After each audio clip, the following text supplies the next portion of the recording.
Bonjour. Axel Honneth, la lutte pour la reconnaissance.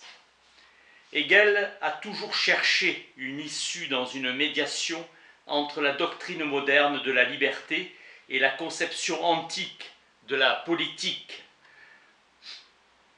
entre la moralité et la vie éthique. Hegel est convaincu que la lutte des sujets pour la reconnaissance mutuelle de leur identité est garante des libertés. C'est la revendication de reconnaissance qui pousse sans cesse le progrès social menant à un état de liberté. La philosophie sociale moderne est née au moment où l'on a commencé à comprendre la vie en société comme une relation fondée sur la lutte pour l'existence.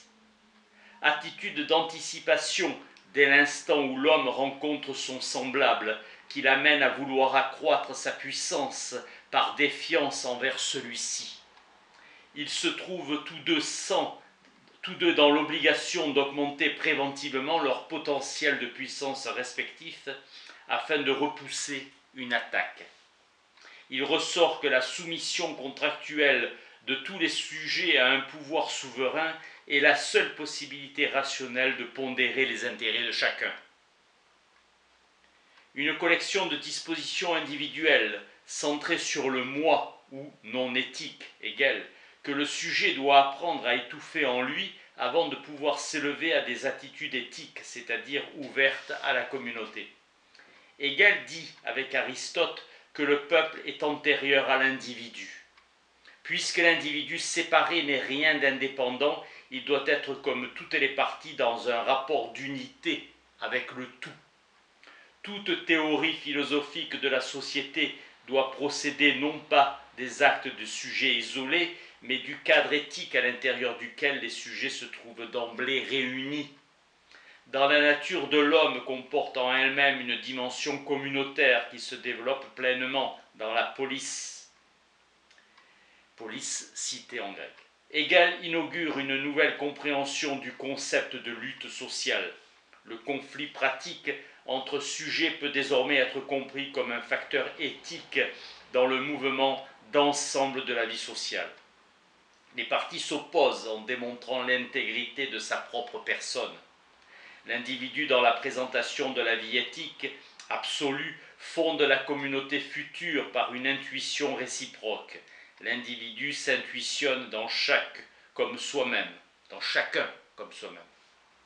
La reconnaissance réciproque est un élément d'universalisation sociale constituant l'esprit du peuple et la substance vivante de ses mœurs. Sous l'influence de Fichte, Hegel situe la caractéristique décisive de l'esprit dans sa faculté particulière d'être en lui-même en même temps l'autre de lui-même. Le concept de volonté représente dans la Real Philosophie la clé qui commande l'ensemble des rapports pratiques du sujet avec le monde. Hegel comprend l'amour comme une relation de reconnaissance réciproque. L'expérience d'être aimé est pour chaque sujet la condition de sa participation à la vie publique d'une collectivité. Il assimile le lien social et l'amour sexuel. Il considère l'enfant comme la plus haute incarnation de l'amour entre hommes et femmes. En lui, il contemple l'amour, leur unité consciente de soi en tant que conscience de soi. Il rapporte au crime la perte de reconnaissance sociale.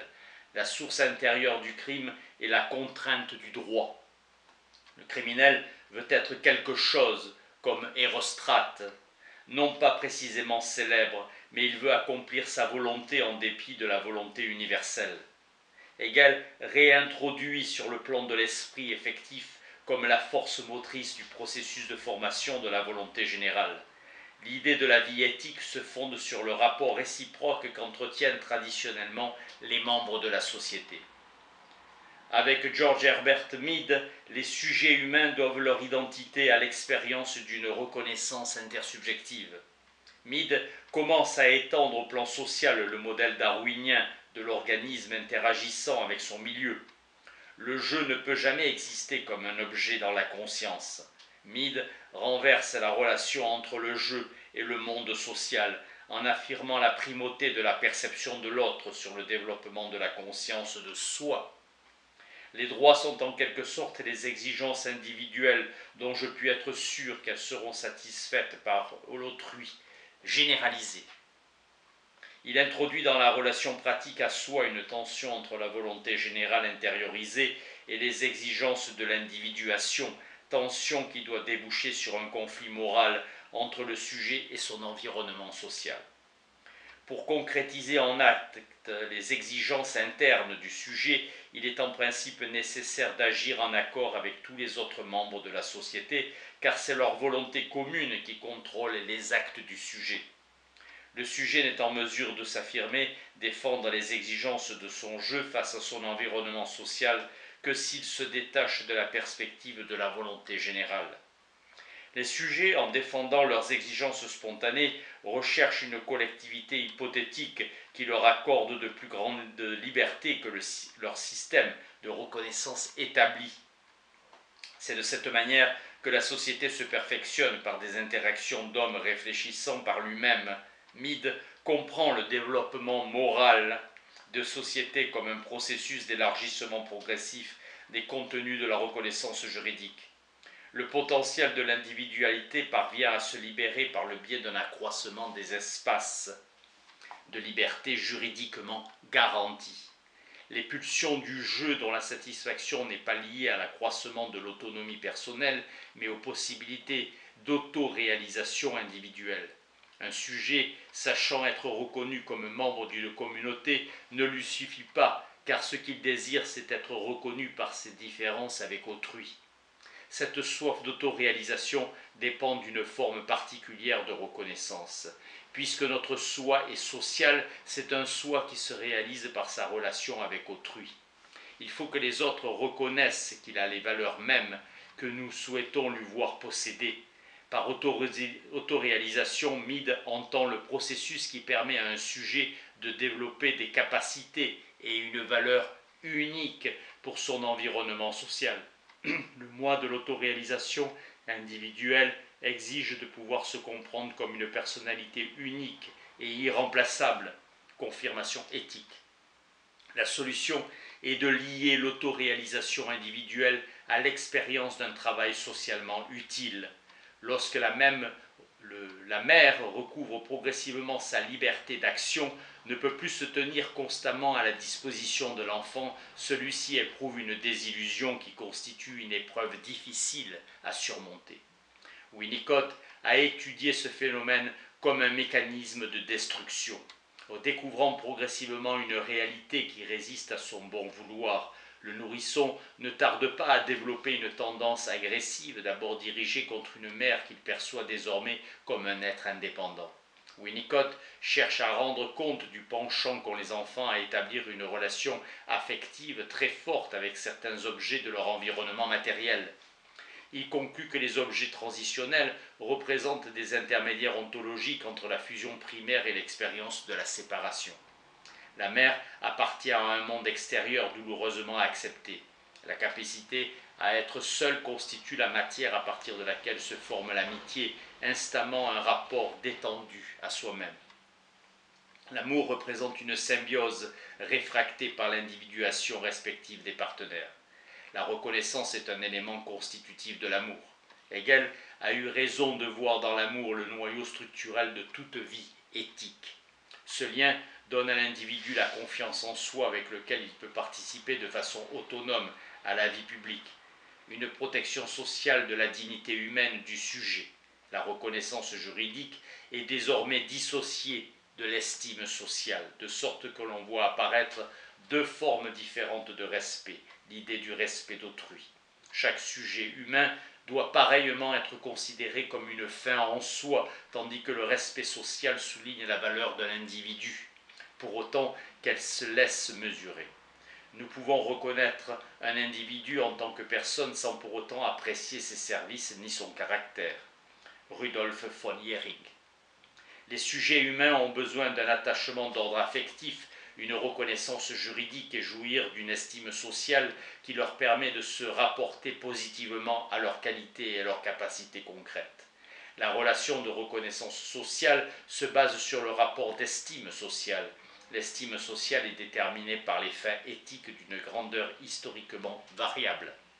Le terme honneur est relatif à la considération sociale qu'une personne peut acquérir lorsque son comportement remplit habituellement les attentes collectives qui sont éthiquement liées à son statut.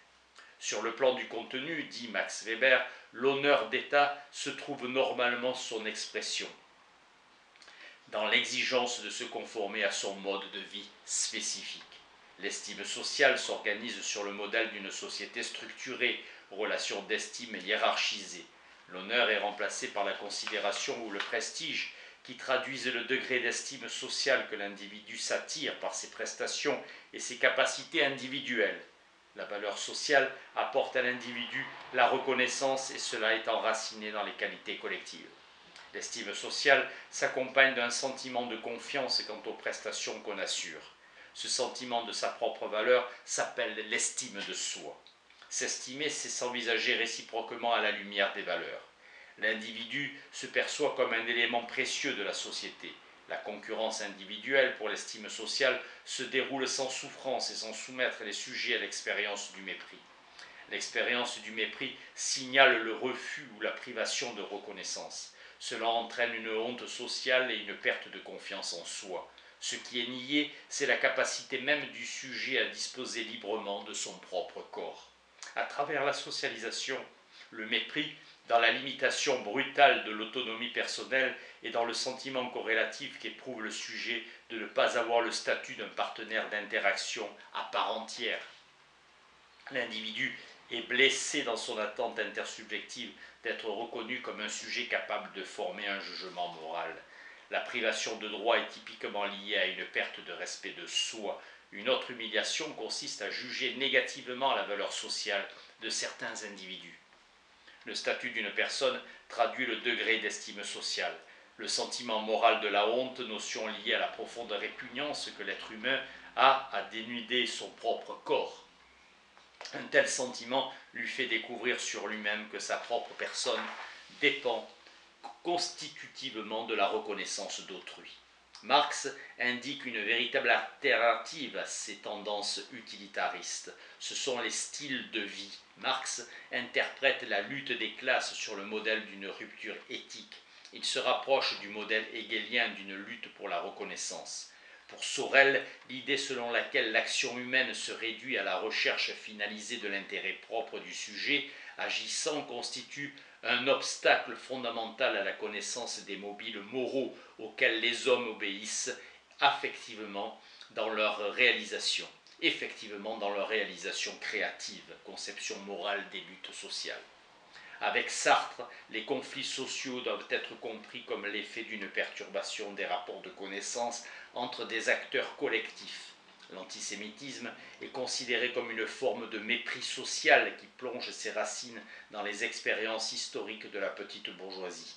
Sartre suggère une conception normative de la reconnaissance mutuelle.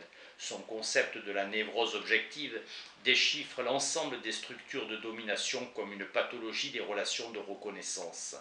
Entre les objectifs personnels d'un mouvement social et les offenses privées subies par les individus qui le composent, il doit exister une passerelle sémantique pour permettre le développement d'une identité collective. Les motifs de résistance et de révolte sociale se constituent dans le cadre d'expériences morales qui découlent du non-respect d'attentes de reconnaissance profondément enracinées. Le sujet se sait respecté dans son environnement socio-culturel comme un être à la fois autonome et individualisé. Merci.